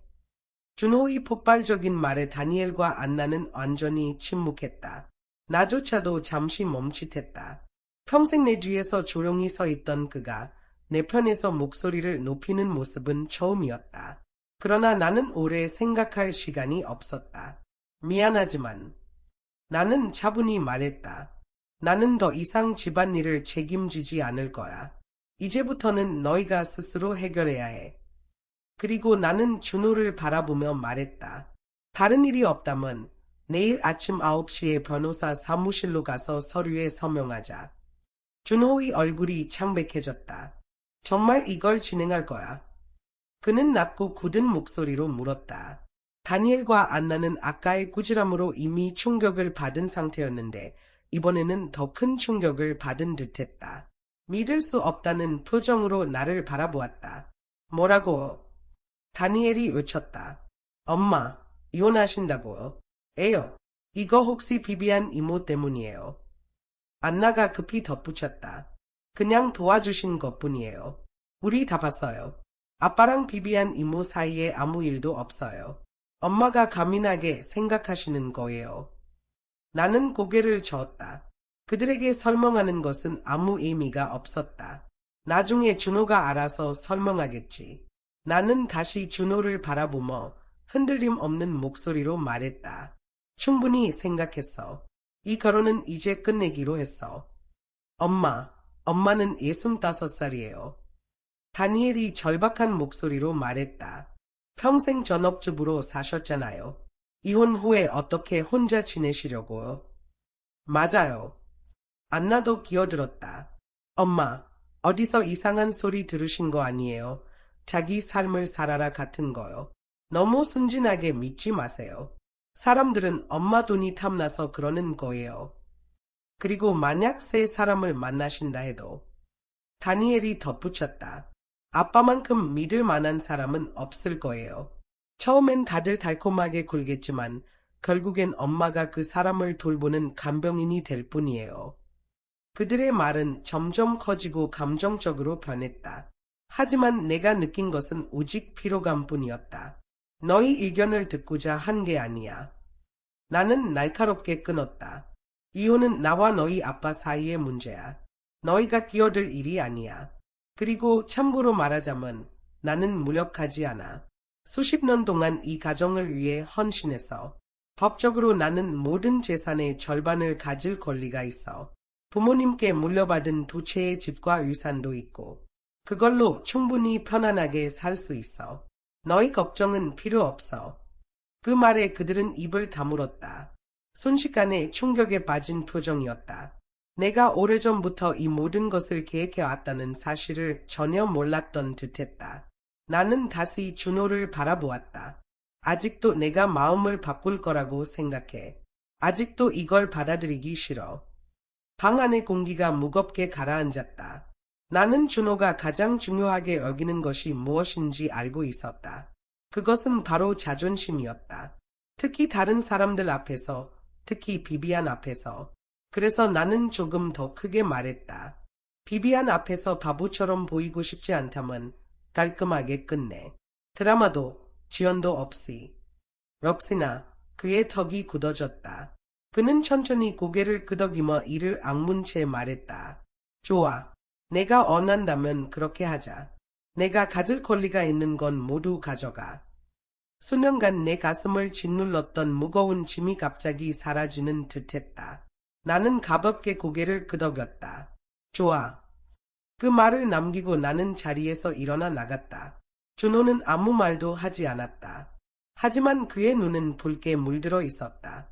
다니엘과 안나는 뒤에서 폭발하듯 외쳤다. 엄마, 대체 뭐 하시는 거예요? 가족을 이렇게 찢어놓으시다니 제정신이세요. 나는 뒤돌아보지 않았다. 대답하지도 않았다. 그 후 나는 병원 근처에 위치한 작은 풀옵산 아파트로 이사했다. 조용하고 단순한 곳이었다. 주방, 세탁기, 필요한 모든 것이 갖춰진 완벽한 공간. 이곳은 그레이스가 직접 찾아준 곳이었다. 그레이스는 한때 버스에서 내가 만났던 젊은 여성이었다. 시골 마을에서 자라며 학교를 다니기 위해 고생했고 도시에서 스스로 삶을 만들어낸 강인하고 따뜻한 사람이었다. 우리는 그날 밤 연락처를 교환했다. 내 상황을 들은 그녀는 기꺼이 나를 도와주었다. 머물 곳을 찾아주고 방사선 치료 기간 동안 도움을 줄 전문 간병인을 연결해 주었다. 새 집에 정착한 뒤 나는 그녀에게 감사 인사를 전하기 위해 저녁 식사를 대접했다. 그 대화는 따뜻하고 단순하면서도 진솔했다. 수년간 느껴보지 못했던 종류의 대화였다. 그날 밤 잠자리에 들 준비를 하던 중 가족단체 채팅방이 다시 불이 켜졌다. 익숙한 이름들, 익숙한 소음들. 다니엘, 안나, 그녀의 남편까지. 모두 돌아가며 나를 설득하려 했다. 엄마, 나이의 이혼이라니. 너무 부끄러운 일이에요. 다시 생각해 보세요. 엄마가 떠나면 아빠는 여전히 매력적이에요. 좋은 연금도 있고 성격도 좋고 여자들이 줄을 설 거예요. 후회하게 될 거예요. 엄마, 큰 실수를 하고 계세요. 나는 그 어떤 메시지에도 답하지 않았다. 그러다 다니엘이 마지막으로 보낸 메시지가 내 마음을 깊이 찔렀다. 엄마, 우리가 이렇게 힘들 때 떠나신다면 앞으로 우리에게 아무것도 기대하지 마세요. 저한테 엄마라고 부르실 생각도 하지 마세요. 나는 그 메시지를 한참 동안 바라보다가 망설임 없이 단체 채팅방을 나갔다. 그리고 모든 번호를 차단했다. 준호의 번호만 제외하고. 아직 처리해야 할 서류 작업이 남아 있었으니까. 그날 밤 나는 오랜만에 편안하게 잠들었다. 수십 년 만에 처음으로 나는 나만의 공간을 가졌다. 방해받지 않는 진정한 여유와 숨 쉴 수 있는 공간이었다. 그레이스는 거의 매일 병원에 찾아왔다. 때로는 의사와 대화할 때 나를 도와주었고, 때로는 그냥 점심을 함께하며 조용히 이야기를 나누고 용기를 북돋아 주었다. 그녀의 조용하지만 강인한 모습은 내게 큰 위로가 되었다. 다른 환자들은 그녀를 내 딸로 오해하곤 했다. 그리고 종종 속삭였다. 정말 복 받으셨네요. 이렇게 사려 깊은 딸을 두시다니. 시간이 지나면서 나는 그녀에 대해 더 많은 것을 알게 되었다. 그녀는 작은 보수적인 시골 마을에서 자랐고 모든 것이 남동생에게 유리한 환경 속에서 성장했다. 그녀는 대학 학비를 스스로 벌어가며 졸업했고 아무런 지원도 없이 도시에서 자신의 삶을 만들어냈다. 그녀는 대부분의 사람들이 상상할 수 없을 만큼 많은 일을 겪었다. 그녀에 대해 알면 알수록 내 마음은 그녀를 위해 아팠다. 그녀 안에는 조용한 회복력과 내가 깊이 존경하는 강인함이 있었다. 어느 순간 나는 그녀에게 내 대리딸, 대부모와 같은 개념을 제안할까 하는 생각까지 하게 되었다. 이상하게도 이 시기는 내 인생에서 가장 힘든 시간이어야 했지만 병마와 싸우고 혼자서 새 출발을 해야 하는 이 시기가 오히려 수년 만에 가장 평화로운 시간이 되었다. 대부분의 아침은 병원에서 보냈고 오후와 저녁은 나만의 시간이었다. 서두를 필요도 없었고 자유로웠다. 하지만 그 고요함이 때로는 무겁게 느껴지기도 했다. 침묵은 두려움이 스며들게 만들었다. 암 환자라면 누구나 느끼는 두려움. 아무리 강한 사람이라도 애에는 없었다. 나도 마찬가지였다. 의사는 나에게 산책을 더하고 신선한 공기를 마시며 감정을 안정시키라고 조언했다. 그레이스는 내가 대학 시절 그림을 그렸던 이야기를 기억해냈다. 그녀는 부드럽게 그러나 꾸준히 내가 다시 붓을 잡아보라고 권했다. 그냥 재미삼아 가볍게 해보라고. 하지만 나는 수십 년 동안 그림을 그리지 않았다. 어디서부터 시작해야 할지도 몰랐다. 붓을 잡는다는 생각조차 낯설고 멀게 느껴졌다. 그러던 어느 저녁 조용히 산책하던 중 나는 골목길에 자리 잡은 작은 빈티지 미술 공방을 지나치게 되었다. 따뜻한 조명, 부드러운 음악, 그리고 아마도 린시드 오일과 캔버스의 언머스테이커벨한 향기가 나는 그곳에 발길을 멈췄다. 처음에는 그냥 가볍게 들어갔다. 그런데 이젤 앞에 앉아 집중해서 그림을 그리고 있는 한 노부인의 모습이 눈에 들어왔다. 그녀는 완전히 몰입한 상태로 그림을 그리고 있었다. 나는 한참 동안 그 뒤에 서서 조용히 그녀를 지켜보았다. 그녀가 돌아서기 전까지 거의 30분이 지나 있었다. 그리고 우리는 서로를 보고 멈칫했다. 그녀는 다름 아닌 다이앤 교수님이었다. 대학 시절 나를 누구보다도 믿어주었던 분이었다. 이제 그녀는 80이 넘은 나이였고 머리는 은빛으로 물들었으며 몸은 예전보다 훨씬 악해 보였다. 하지만 그녀는 여전히 그림을 그리고 있었고 그녀의 명성은 세월이 지나며 더욱 커져 있었다. 그녀는 나를 알아보고 따뜻하고 믿기지 않는다는 표정으로 말했다. 클라라, 여전히 그 눈빛을 가지고 있구나. 어디서든 알아볼 수 있었을 거야. 우리는 차를 마시며 이야기를 나누었다. 나는 지난 세월 동안의 모든 이야기를 털어놓았다. 내가 살아온 삶에 대해 말했다. 그녀는 조용히 듣고 있다가 나를 바라보며 말했다. 나는 항상 내가 진짜 재능을 가지고 있다고 생각했어. 그녀는 조용히 말했다. 그걸 애 놓아버렸니? 나는 고개를 저으며 말했다. 너무 오래됐어요. 다 잊어버렸어요. 그녀는 부드럽게 미소 지으며 말했다. 그럼 다시 시작해. 처음부터 그냥 너 자신을 위해서 부담 없이 단지 내게 기쁨을 주는 일로. 그 순간 내 안에서 무언가가 부드러워졌다. 수년 만에 처음으로 나는 가슴 속 무거운 짐이 내려가는 것을 느꼈다. 그날 밤 나는 붓을 집어들었다. 처음 시도는 서툴렀다. 손은 뻣뻣했고 선은 떨렸으며 기술은 모두 잊혀진 듯했다. 내가 얼마나 녹슬었는지를 깨닫고 거의 부끄러울 정도였다. 하지만 나는 계속했다. 하루하루 연습하며 천천히 꾸준히 기억을 되살렸다. 그리고 마침내 내 리듬을 찾았다. 그리고 그와 함께 내가 영원히 잃어버렸다고 생각했던 내 자신 한 조각을 다시 발견했다. 어느 날 오후 다이앤 교수님은 내 연습작 몇 개를 보았다. 그녀의 눈이 조용한 자부심으로 빛났다. 나는 항상 내가 단순히 좋은 학생이 아니라고 말했었지. 그녀는 부드럽게 말했다. 내 붓질에는 감정이 담겨 있어. 내 색깔로 이야기를 하고 있어. 깊이가 느껴져. 그녀는 잠시 멈추더니 덧붙였다. 솔직히 말해서 클라라, 내가 그렇게 일찍 결혼하지 않았다면 지금쯤 전문 화가가 되었을 거야. 나는 미소를 지으며 고개를 숙였다. 죄송해요, 교수님. 제가 교수님이 보셨던 재능을 낭비해버렸어요. 그녀는 내 손을 부드럽게 두드리며 따뜻하게 미소 지었다. 하지만 아직 늦지 않았단다. 내 사랑. 너에겐 아직 시간이 있어. 이제 막 시작한 거야. 나는 얼굴이 붉어지며 조용히 고개를 끄덕였다. 이번에는 진심으로 깊이 그녀의 말을 믿었다. 그림을 다시 시작한 이후로 치료받는 날들이 그리 무겁게 느껴지지 않았다.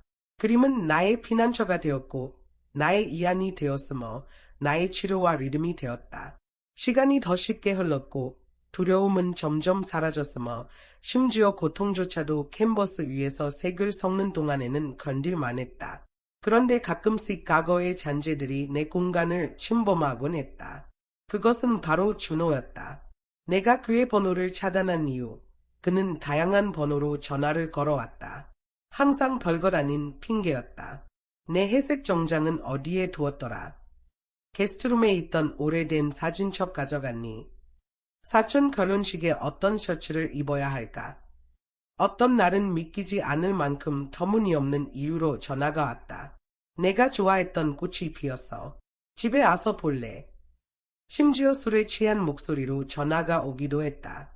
벌써 어두워졌는데 애 집에 안 들어오는 거야. 나는 새로운 번호가 올 때마다 망설임 없이 차단했다. 응답하지 않았고 응답할 필요도 느끼지 않았다. 이미 끊어낸 관계의 끈들이 내 치유를 방해하지 못하게 했다. 솔직히 나는 그가 무엇을 원하는지조차 이해할 수 없었다. 비비안과 그는 오랜 세월 떨어져 있다가 마침내 아무런 장애물 없이 함께할 수 있게 되었지 않은가. 심지어 아이들조차 그녀를 받아들였다. 이게 바로 그가 잃어버린 사랑 이야기를 되찾을 기회가 아닌가. 그렇다면 그는 여전히 이런 이상하고 어색한 방식으로 나에게 매달리는 걸까? 아마도 불꽃은 항상 열정 때문만은 아닐 것이다. 때로는 단지 천천히 사라지지 않는 습관일 뿐이다. 나는 그의 행동을 단순히 미련으로 치부하려 했다. 하지만 첫 번째 방사선 치료 마지막 날, 나는 완전히 다른 무언가를 마주하게 되었다.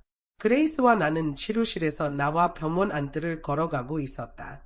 그런데 나는 그들을 발견했다. 준호와 비비안. 비비안은 햇살이 내리쬐는 벤치에 앉아 있었고 준호는 처방약 봉투와 검사 결과가 담긴 서류를 들고 그녀에게 다가가고 있었다. 햇빛이 그녀의 얼굴을 부드럽게 비추고 있었고 그녀는 손을 들어 눈을 가렸다. 그러자 준호는 조용히 자신의 가방에서 선글라스를 꺼내 그녀의 얼굴에 부드럽게 씌워주었다. 비비안은 그를 향해 미소를 지었다. 그 미소는 부드럽고 다정했다. 자연스럽고 편안한 모습이었다. 나는 그 자리에 멈춰 섰다. 준호는 결코 배려심이 없는 사람이 아니었다. 그는 작은 세심한 행동을 할 줄 몰랐다기보다는 단지 그런 행동을 나를 위해 한 적이 없었을 뿐이었다. 그들이 함께 움직이는 모습, 그들 사이에 흐르는 편안한 공기. 그것은 마치 완벽한 사랑 이야기의 결말처럼 보였다. 모든 것이 완성된 듯한 느낌이었다. 나는 그레이스의 소매를 살짝 당기며 뒤돌아가려 했다. 하지만 그 순간 준호가 고개를 들어 나를 보았다. 그의 표정이 즉시 변했고 그는 빠른 걸음으로 나에게 다가왔다. 클라라, 날 따라온 거야. 그의 목소리는 날카롭고 비난조였다. 우린 끝났다고 하지 않았어. 그는 내 팔을 붙잡으며 마치 내가 그에게 설명이라도 해야 하는 것처럼 날 몰아세웠다. 비비안이 당황한 얼굴로 그의 뒤를 따라왔다. 클라라, 오해하지 말아요. 준호는 그냥 저를 도와준 것뿐이에요. 제가 독감 검사를 받으러 왔는데 열이 나고 몸이 좀 약해서요. 나는 희미한 미소를 지으며 차분하게 대답했다. 걱정 마세요. 오해할 일은 없으니까요. 우리 서류에 이미 서명했잖아요. 이혼 증명서가 아직 도착하지 않았을 뿐이지 제 입장에서는 그는 이미 자유로운 사람이에요. 내 말이 끝나자 그레이스가 앞으로 나섰다. 그녀는 여전히 병원 유니폼을 입고 있었고 그녀의 목소리는 단호하고 짧았다. 그녀는 준호의 손을 내 팔에서 떼어내며 말했다. 여기 병원이에요. 손을 조심하세요. 그리고 비비안을 향해 돌아서며 말했다. 열이 있으시다면 마스크를 쓰세요. 공공장소는 개인 라운지가 아니에요. 비비안은 얼굴이 붉어지며 당황한 채로 한 발짝 물러섰다. 그제야 준호는 내 코트 아래로 살짝 보이는 한 자복을 보고 얼굴이 창백해졌다. 너 아픈 거야. 그의 목소리는 이제 불안과 의심으로 가득 차 있었다. 그레이스가 냉소적으로 대꾸했다. 여기서 뭐 하고 있는 것 같아요? 피부 관리라도 받으러 온 줄 아세요? 준호는 당황한 목소리로 물었다. 무슨 병인데? 심각한 거야. 내가 누구라도 불러줄까? 최고의 의사를 구해줄게. 나는 그의 말을 끊으며 무표정하게 대답했다. 별일 아니에요. 내일 태어날 예정이에요. 하지만 걱정해줘서 고마워요. 그 말을 남기고 나는 돌아섰다. 준호는 나를 따라오려는 듯 보였지만 비비안이 뒤에서 비틀거리며 거의 넘어질 뻔하자 그녀를 붙잡느라 나를 쫓아올 수 없었다. 그레이스는 그가 멀어지는 모습을 지켜보다가 나를 바라보며 한쪽 눈썹을 치켜올렸다. 저분이 전 남편이에요.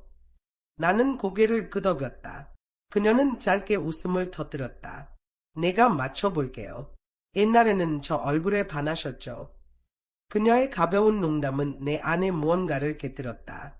나는 진심으로 웃음을 터뜨렸다. 맞아. 나는 어깨를 으쓱하며 대답했다. 틀린 말은 아니네. 그리고 그 순간 나는 깨달았다. 한때 나를 집어삼키고 나를 상처 입히고 불안하게 만들었던 것들이 이제는 웃음을 줄 수 있다는 사실을. 그렇게 수년간 내가 짊어졌던 쓰라림이 서서히 녹아내리기 시작했다. 나는 치유되고 있었다. 단지 몸만이 아니라 내 모든 것이. 다음 날 공식적인 이혼 증명서가 우편으로 도착했다. 40년의 결혼 생활이 끝났다. 서명하고 도장을 찍고 마침내 끝났다. 그렇게 한 장의 챕터가 닫혔다. 과거에서 남은 것은 이제 잊어버리는 것뿐이었다. 그 무게가 내 가슴에서 내려간 후 나는 수년 만에 하지 않았던 일을 했다. SNS에 글을 올렸다. 이 나이에 자유를 선택할 용기를 낸 내 자신에게 건배. 소식은 빠르게 퍼졌다. 친척들과 애친구들이 하나둘 연락을 해왔다. 그들은 호기심과 걱정으로 가득 차 있었다. 대부분은 놀라움을 숨기지도 않았다. 나는 굳이 설명할 필요를 느끼지 못했다. 그래서 같은 대답을 반복했다. 그냥 우리가 맞지 않았던 것 같아. 하지만 아무도 그 말을 믿지 않았다. 설마 40년이나 살고 나서 이제 와서 안 맞는다는 걸 깨달았다는 거야. 한 사촌이 비웃으며 말했다. 다른 이들은 더 직설적이었다. 어떤 이는 재미있어 했고 어떤 이는 비꼬았다. 곧 후회할 거야. 한 이웃이 비웃으며 말했다. 준호가 다른 사람 만나면 그때야 내가 무슨 실수를 했는지 알게 될 거야. 다른 사람은 덧붙였다. 그가 재혼하면 그때야 내가 뭘 잃었는지 알게 될 거야. 그들의 말은 거의 웃기기까지 했다.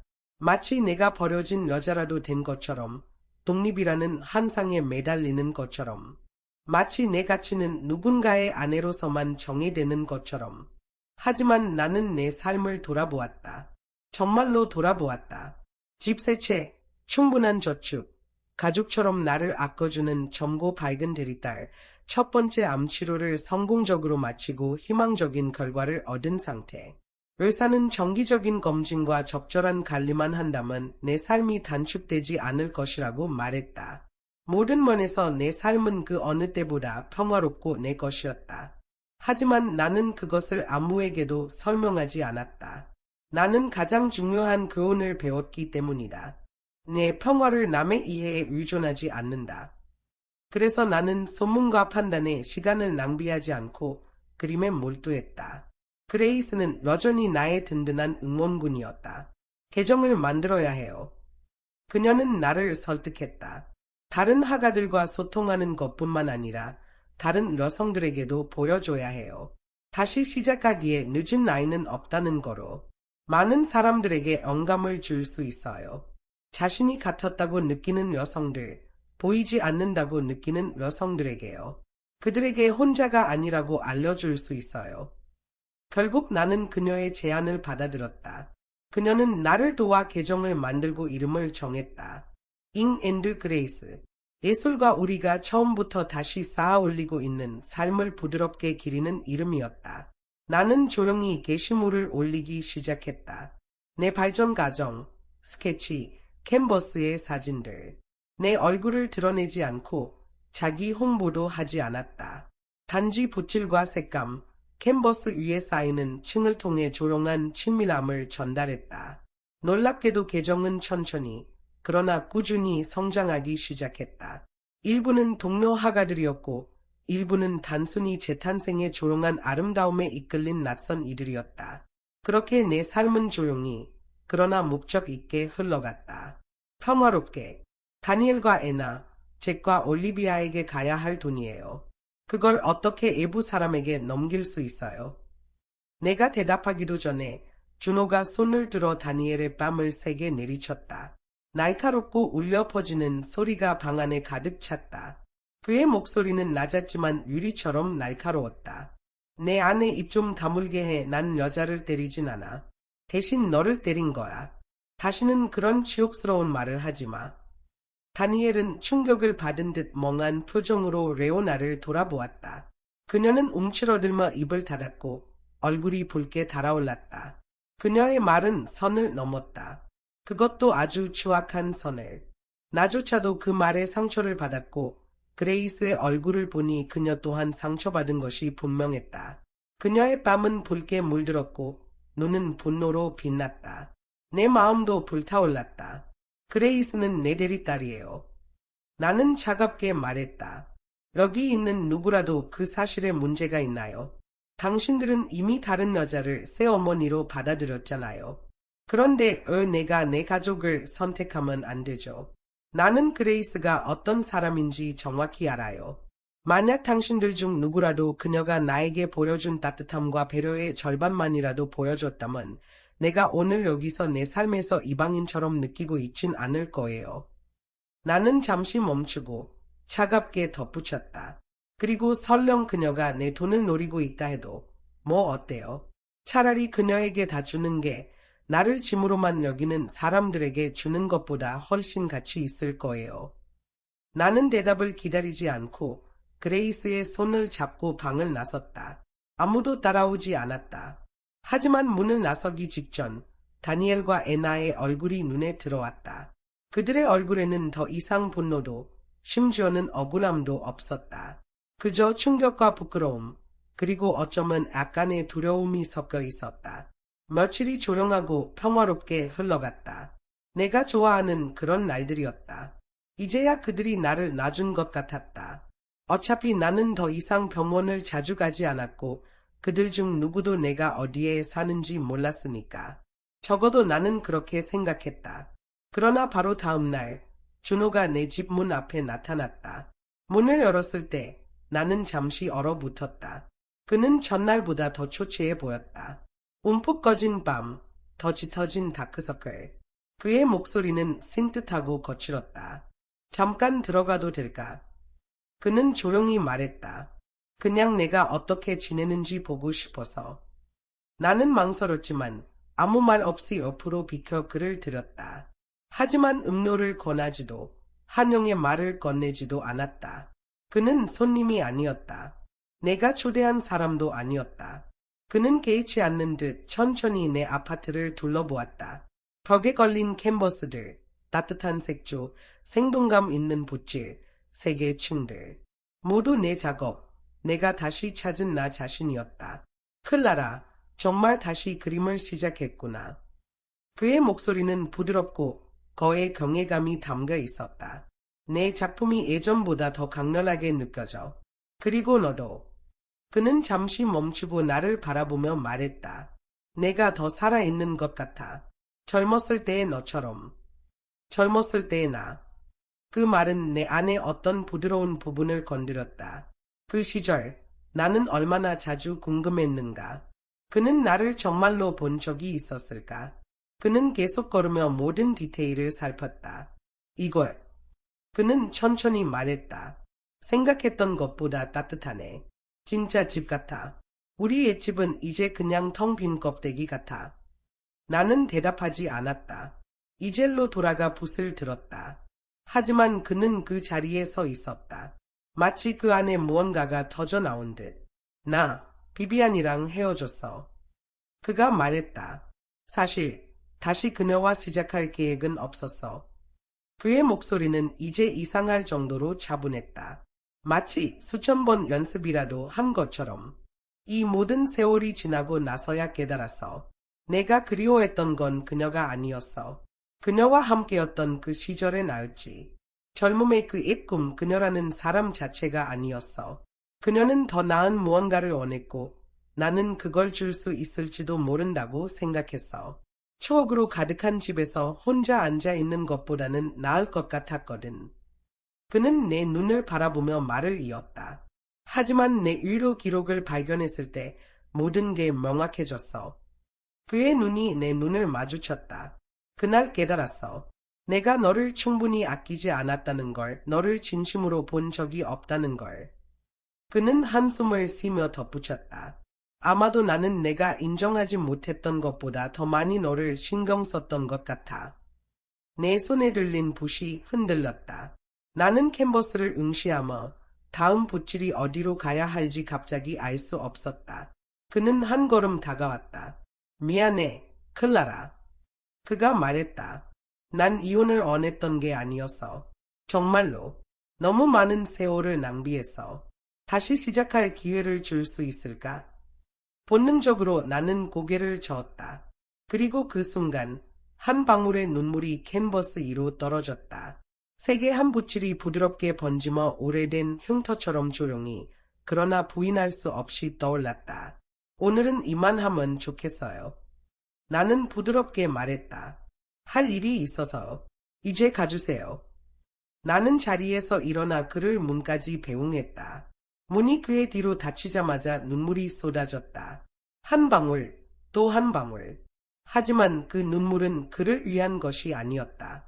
그것은 나를 위한 것이었다. 평생 동안 나를 따뜻하게 품어주지 않았던 마음을 녹이려 애썼던 여자를 위한 눈물이었다. 이제야 그 마음이 나를 품으려 했지만 나는 더 이상 그것을 필요로 하지 않았다. 그 장은 끝났다. 남은 삶, 얼마가 되었든 이제는 온전히 내 것이었다. 그 후로 준호는 마치 그림자처럼 내 주변에 나타났다.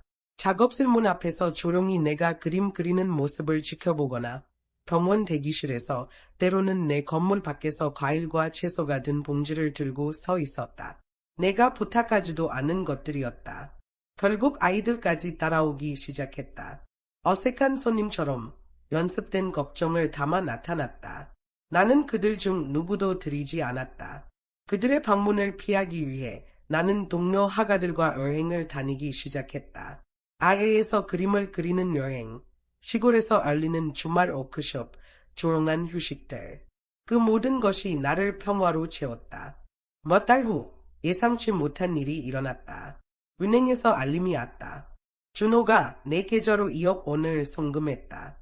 함께 온 메시지는 짧았다. 옛집을 팔아서 치료비에 필요할 것 같아서. 준호, 나는 화면을 응시하며 멍해졌다. 사실 나는 그 돈이 전혀 필요하지 않았다. 내 의료보험은 탄탄했고 임대 수익은 꾸준히 들어왔으며 내 그림 계정은 빠르게 성장해 광고 수익이 준호의 연금보다 많아졌다. 나는 돈을 돌려줄까 생각했지만 절차가 복잡했고 계속 미뤘다. 그런데도 이미 그의 집안은 혼란에 빠진 듯했다. 소문이 퍼졌고 아이들은 격분했다. 다니엘은 준호가 그들의 상속을 빼앗았다고 비난했고 레오나는 내게 가족도 아닌 여자가 그 돈을 가져가는 것을 두고 분노했다. 그들은 그것을 연민으로 보지 않았다. 배신으로 보았다. 나는 조용히 한숨을 내쉬고 다음 날 돈을 돌려줬다. 하지만 얼마 지나지 않아 준호는 다시 내 문 앞에 나타났다. 클라라. 그는 희망과 절망이 뒤섞인 눈으로 말했다. 돈을 돌려보냈다는 건 아직 내 마음속에 내가 있다는 뜻 아니야. 나는 조용히 그러나 단호하게 그를 거절했다. 그리고 나는 더 깊이 내 그림과 여행에 몰두했다. 암은 다시 돌아오지 않았다. 사실 나는 몇십 년 만에 가장 건강한 상태였다. 내 67번째 생일날 나는 처음으로 나만의 풍경화 개인전을 열었다. 날씨는 맑고 햇살이 눈부신 날이었다. 오래전 나를 가르쳤던 교수님도 직접 참석하셨다. 그녀는 무대 위에 자랑스럽게 서서 특별한 발표를 했다. 내가 그녀가 가르친 마지막 제자가 될 것이라는 이야기였다. 그 순간은 지역 언론과 몇몇 미술 평론가들, 심지어는 일부 전국 매체의 관심을 끌었다. 평범한 주부에서 예술을 통해 자신을 재발견한 여성이라는 내 이야기는 갑자기 헤드라인으로 떠올랐다. 전시 마지막 날 갤러리의 몇몇 손님들과 담소를 나누던 중 익숙한 실루엣이 한쪽 구석에 조용히 서 있는 것이 보였다. 준호였다. 그는 전보다 더 야리었고 얼굴에는 피로가 가득했다. 그는 내 그림 중 하나인 산소폭포 앞에서 움직임 없이 서 있었다. 나는 천천히 그에게 다가갔다. 내가 다가가는 것을 알아챈 그는 깜짝 놀란 듯 어쩔 줄 몰라 했다. 이거 그 폭포 맞지? 그가 조용히 물었다. 언젠가 나를 거기로 데려가고 싶다고 했었잖아. 그는 거에 혼잣말처럼 덧붙였다. 근데 나는 항상 번거롭다고만 했지. 결국 너 혼자 갔구나. 나는 고개를 끄덕였다. 최근 그의 건강이 좋지 않다는 이야기를 들은 적이 있다. 초기 단계라 치료가 가능한 상태였지만 병원 방문 외에는 거의 집을 나서지 않는다고 했다. 그 순간 뒤에서 익숙한 목소리들이 들려왔다. 엄마. 뒤돌아보니 다니엘, 잭, 올리비아가 서 있었다. 그들의 얼굴에는 놀라움과 믿기지 않는다는 감정이 뒤섞여 있었다. 아마도 나를 여기서 보리라고는 전혀 예상하지 못했을 것이다. 그것도 성공적인 전시회를 열고 있는 모습으로 말이다. 그들의 당황한 표정을 보니 준호는 내가 다시 그림을 시작했다는 사실조차 그들에게 말하지 않은 것이 분명했다. 그들은 내가 운영하던 점점 유명해지고 있는 예술 계정 별포 인 앤드 그레이스 별포가 내 것이라는 사실은 더더욱 몰랐던 것 같았다. 엄마, 2년 전보다 더 젊어 보이세요. 애나가 놀란 얼굴로 말했다. 그동안 그림을 그리고 계셨다니. 왜 우리에게 한 번도 말하지 않으셨어요? 다니엘이 물었다. 할머니, 이거 정말 대단해요. 우리가 학교에서 배우는 화가들보다 더 멋져요. 잭이 신나서 말했다. 할머니, 저도 커서 할머니처럼 되고 싶어요. 올리비아가 환하게 웃으며 말했다. 나는 부드럽게 미소 지으며 아무 말도 하지 않았다. 다니엘과 레오나는 지쳐 보였다. 듣기로는 그들이 작년에 이혼했다고 한다. 지금 나를 바라보는 그들의 눈빛에서 그들이 하고 싶은 말, 다시 쓰고 싶어 하는 이야기들이 엿보였다. 하지만 나는 그들에게 그런 기회를 줄 생각이 없었다. 나는 맞이해야 할 다른 손님들이 있었다. 그레이스는 이미 그녀의 학급 친구들과 함께 밝게 웃으며 갤러리 저쪽에서 손을 흔들고 있었다. 그곳으로 향하려던 찰나 준호가 다시 한 걸음 다가왔다. 그는 낮은 목소리로 말했다. 언젠가는 내가 다시 돌아올 거라고 희망을 붙잡고 있었어. 그런데 이제 알겠어. 너는 너무 멀리 걸어가 버렸어. 더는 돌아올 수 없겠지. 나는 마음껏 웃음을 터뜨렸다. 맞아요. 나는 말했다. 애냐함은 이 삶은 마침내 내 것이니까요. 삶의 파도는 오고 간다. 어쩌면 언젠가 다시 마주칠 날이 올지도 모른다. 하지만 그때 우리는 단지 옛 지인일 뿐일 것이다. 그 이상도 그 이하도